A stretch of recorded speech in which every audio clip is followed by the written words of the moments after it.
I'm a professional ballet dancer for a living, but I also do some modeling in my spare time. Last weekend, I was doing a latex shoot. Before anybody says anything, it wasn't anything fetish-wise. It was just a shoot that called for wearing more uncommon types of fabrics. My outfit was a black full-body catsuit, so think of a skin-tight garment that covers from neck to toe, including gloves. If you've ever put on a wetsuit, then you can probably imagine how much of a pain it is. It's a pretty in-depth process that involves lots of baby powder, a lot of sweat, and some less than ladylike stances. Dressing usually takes anywhere from 20 to 25 minutes start to finish. I always dread it, but can't argue with the results. Anyway, my boyfriend was in my dressing room as I was getting changed. He doesn't always come along for shoots, but I needed him that day because my car is being repaired and we needed to go somewhere afterwards. His one kinda annoying thing is that he talks to me while I'm getting changed even though I very politely asked him to let me do it in peace. If I'm just putting on a dress or something less complicated, it's not a problem. But with latex, you have to concentrate, seriously. My facial expression is pretty similar to when I'm doing heavy leg presses or squats at the gym, so that the garment slips on correctly and, more importantly, you don't rip it. It's very easy to tear if you're not careful. And a full-body catsuit can cost upwards of $700 to $800 minimum. So as I'm struggling, may have been on the floor on my back with my feet up on a chair, pushing my butt up to get the garment over my hips, he won't stop talking. Come on, girl, you got this. Do you want help? I don't think you put on enough baby powder. Babe, you got this, get that big ass in there. And I politely asked him several times to just let me concentrate. He responds by saying, relax, I'm just trying to help, before patting me on the butt. I'd had enough. I demanded he stand outside because he was being super distracting and I couldn't afford to rip the garment. I didn't ask him to help because there's a technique to getting latex on and he doesn't have it. He got all pissy and was like, whatever, maybe you need a bigger size anyway, before leaving the shoot completely and taking the car. I had to get an Uber home after the shoot. On one hand, I was getting super frustrated, I was hot and sweaty, and combined with my kinda short temper, I was getting pissed off that I couldn't get the suit on. On the other hand, I asked him multiple times not to comment or distract me. And I never indicated that I was in the mood to be touched. I'm 23. I've known I was adopted all along. For whatever reason, I became obsessed with learning more about my birth parents at age 13. I was told all my life that my parents met both of my birth parents before I was officially adopted. My mom was white from South America and my dad was white from Italy. They specified these two locations to explain why I had tan skin. As I was growing up, certain things about my physical makeup made me more curious about my birth parents. My hair was kept short as a kid, but as a teen I wanted to experiment. I grew it out and it grew out curly. Big curls, but still curly. This upset my parents, so they asked that I not grow it out. When I moved away for college, I began to let it grow again. I met my girlfriend in school. She is Black American, so she also helped me care for it. She once braided my hair before I FaceTimed my parents, who lost it on me for wearing it that way. Throughout my time in school, I still searched for my birth mom, but would always come up empty. My girlfriend hinted that there must have been a mistake with the information, even down to the name my parents claimed I had before they adopted me. She gifted me a DNA kit on my birthday that I didn't get around to until the lockdown hit. I didn't think anything would come of it because my parents weren't American, so I didn't know if it would work that way. So I sent it out of boredom and got my results weeks later, which have changed everything. I'm Black and Middle Eastern. I have light skin and my curl pattern is so loose that I hadn't considered it a sign before. I have ancestral ties to Iran, which can explain a more European facial structure.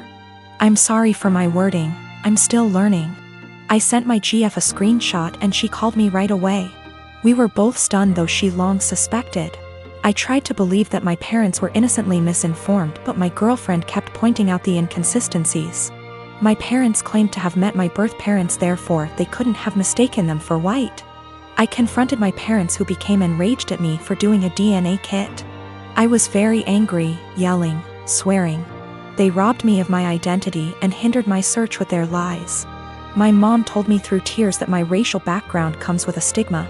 That I passed, so she wanted me to have an easier life fitting in. My dad yelled at me that I had to abandon what I just learned. I rage broke my phone and left. My siblings have been hitting me up on social media reprimanding me for being upset because our parents' reasoning is sound. I do pass. I did have an easy life. I'm not asking to be part of a struggle all of a sudden. I just don't think I should have been lied to, and I think their reasoning is bullshit and racist.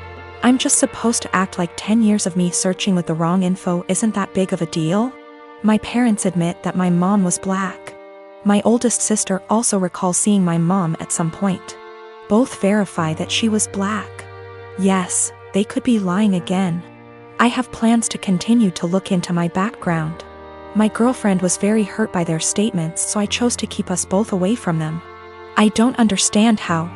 I'm angry about being lied to and how that lie has made my effort into finding my birth parents completely void, while also rewriting my heritage. That's my girlfriend's stance as well.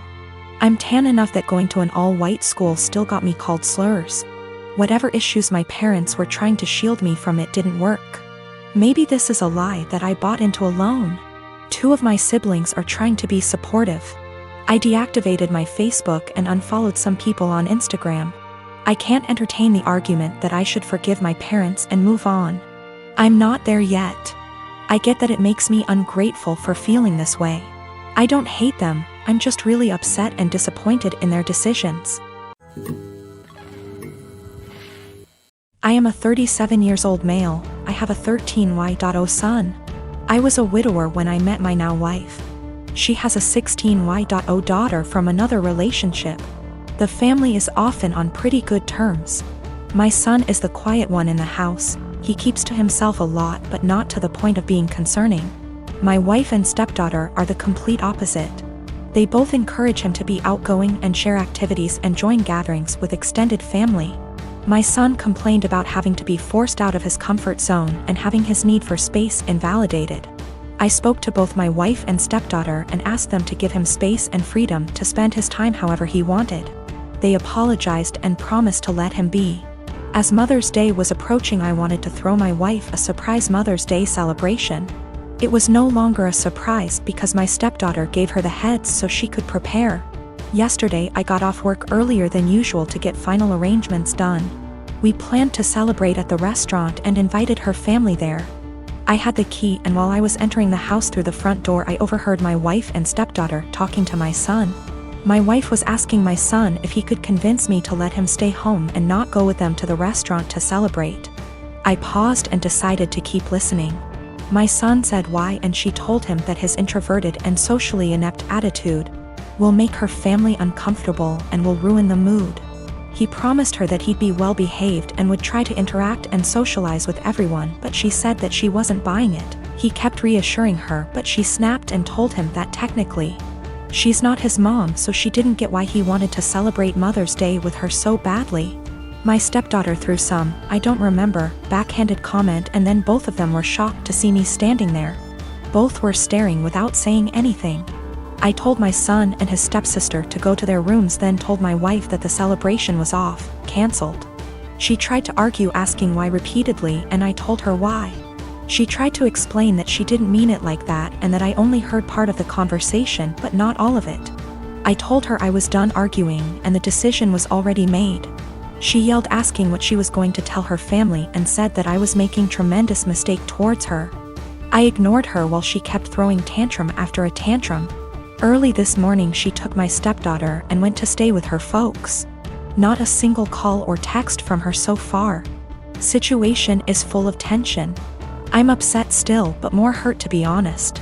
I mean, yes, I did say I was going to have this celebration, but I thought that what she said to my son was too harsh to ignore.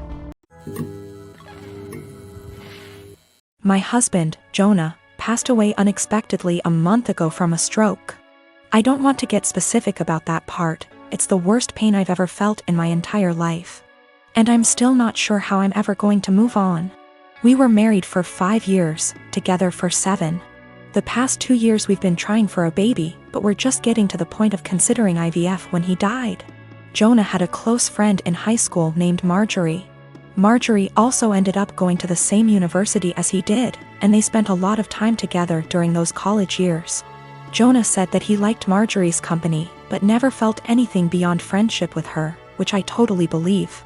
Jonah dated other women during that period, but told me that several times Marjorie hinted that she wanted him to ask her out. She also joked about wanting him to be her plan B in case she didn't meet someone and get married by 30. By the time I'd started dating Jonah, he had moved a couple hours away from his hometown, and Marjorie. Despite this, Marjorie immediately began finding excuses to come to our town and hang out, which usually involved her encouraging us to go drinking, and then her passing out on the couch at Jonah's apartment. I didn't mind her for the most part, but she had a habit of saying things like, "You know you ruined our marriage pact," and pointing out all the things that she knew about him, like what he took in his coffee, his favorite bands, etc. Over the course of our relationship, and especially after we got married, Jonah definitely put some distance into his relationship with Marjorie. He confided in me that he felt he had outgrown her and that they really had little in common anymore. He stopped responding to her invitations to hang out as often, though he would occasionally call to catch up out of guilt, especially when she would text him or leave messages saying she was so sad he was ignoring her and the like. But now he's gone. I had him cremated, like he wanted. We haven't done the memorial service yet. It was too hard for me to even imagine the first couple of weeks. And I also wanted to give time for some out-of-state people to make travel plans. The memorial is this weekend. However, 2 weeks ago, I received an email from Marjorie sent to around 60 people, including Jonah's family, saying that she was holding a memorial service for Jonah in the town where they grew up, the day before his memorial here.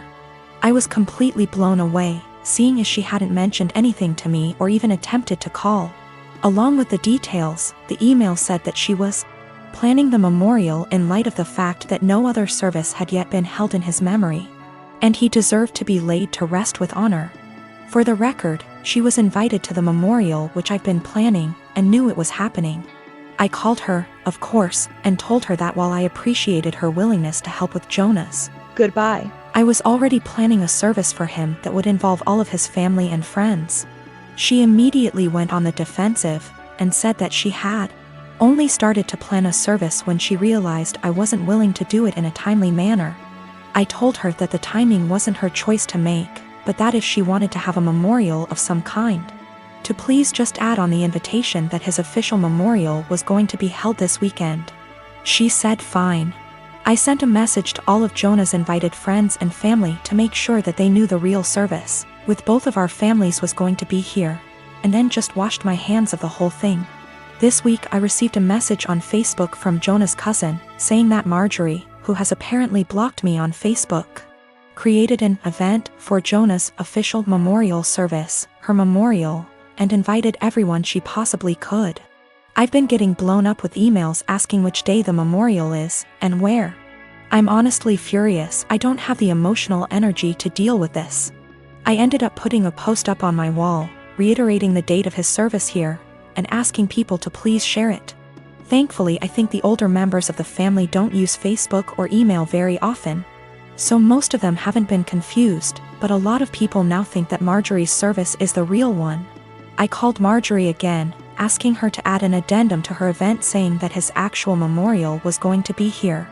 She told me that Jonah would have wanted it this way, and that if I couldn't appreciate her efforts, I wasn't invited to say goodbye to Jonah. I told her that was fine, seeing as I'd already said goodbye to Jonah when I held him as he died. She hung up.